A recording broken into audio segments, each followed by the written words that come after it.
Welcome to Samba Samba. Enjoy the video.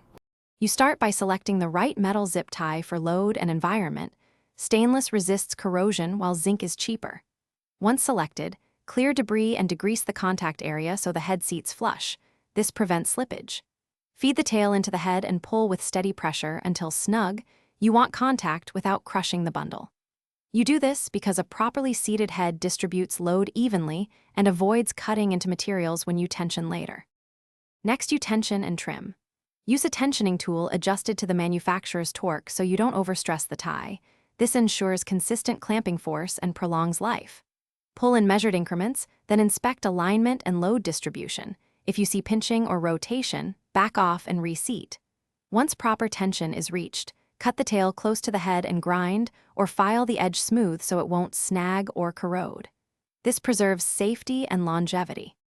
To finish, inspect your work. Check for burrs, correct tension, and leave clearance for thermal expansion to avoid stress during temperature changes. If a tie slips later, replace it with a higher strength or larger diameter tie, or add a protective sleeve to increase grip. This fixes common slippage issues quickly.